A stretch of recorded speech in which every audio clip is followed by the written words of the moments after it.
we had to actually kind of make changes to overall way we think about business, right? So earlier, before COVID-19, practically everybody was working from office. Uh, like work from home was only on an exceptional kind of a basis.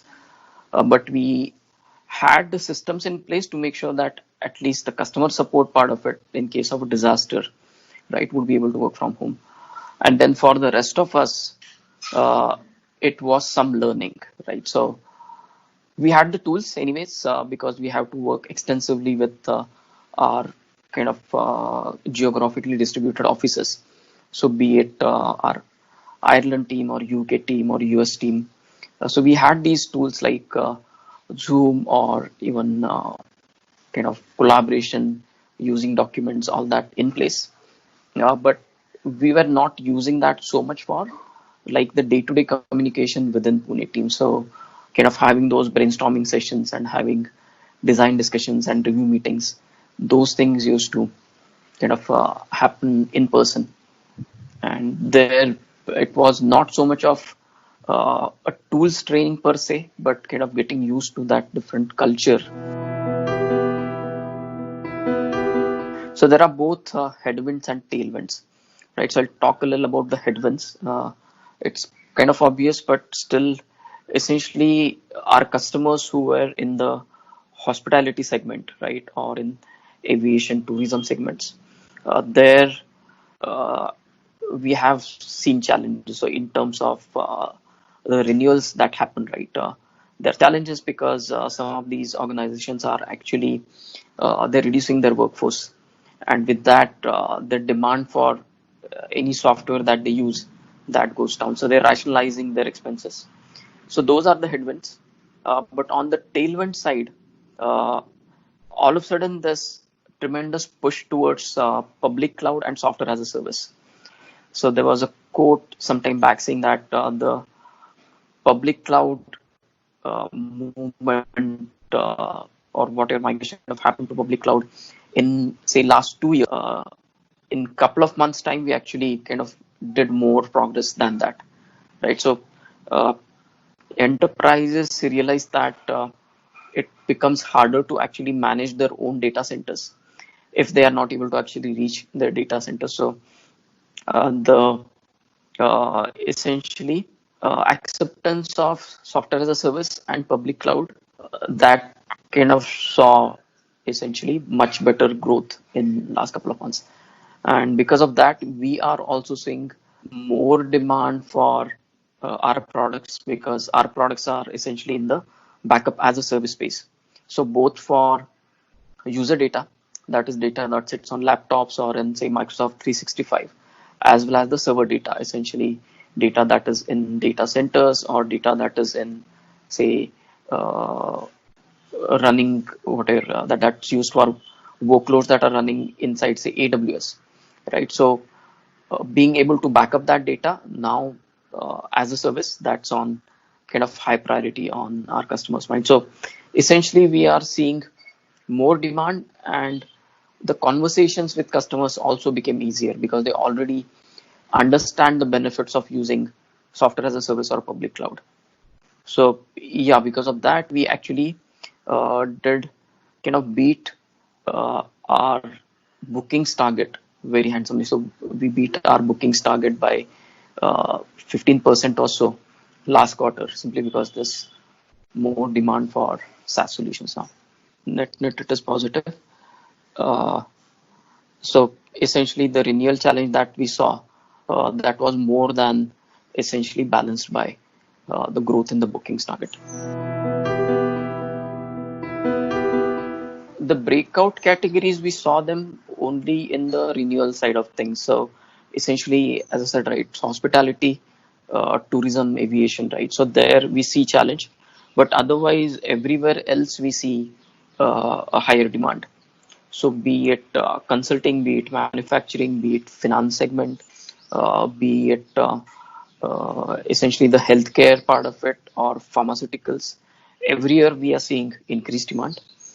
You can say a little more in healthcare and pharmaceuticals, but otherwise, even in the Gov segment, even in like government buying software as a service, right? So I'm primarily talking about the US government here.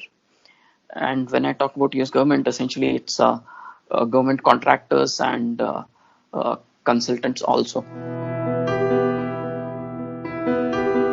We see higher demand for Microsoft 365, right, or backup around Microsoft 365. We accelerated that roadmap, essentially the backup for Microsoft 365. We accelerated a roadmap around essentially disaster recovery as a service part of it. So uh, disaster recovery in the cloud, uh, right? So earlier people used to think that okay, for disaster recovery they will have like two separate data centers that they themselves own, and now there is a new demand for if there is a disaster, I want to kind of recover my workloads in the cloud, because if there's a disaster, I don't even know whether my second data center will be available or not. So we kind of accelerated that roadmap. We are seeing higher demand for essentially some of the virtualization technologies. We are like accelerating our roadmap for that. A lot of new investments we did in the R&D side, just looking at the new demand that's coming up. So when we build the plan in March, so we follow like April to April financial year, right? So when we built the plan in March, uh, uh, this was not really the focus. We actually revisited the plan in May, and we kind of did all the changes around the new initiatives and product acceleration. So there's some COVID-19 effect to our roadmap, right?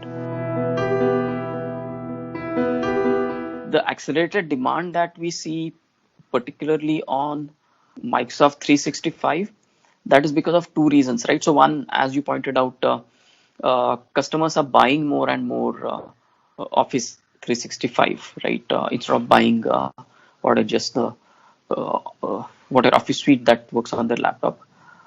On the other hand, we also see what are increased ransomware attacks, and ransomware attacks are becoming like more and more what do you call it, mm, what are proficient or more damaging, where they are kind of going beyond now encrypting files on the laptop. They're actually going into encrypting files that actually sit on some of the SaaS applications.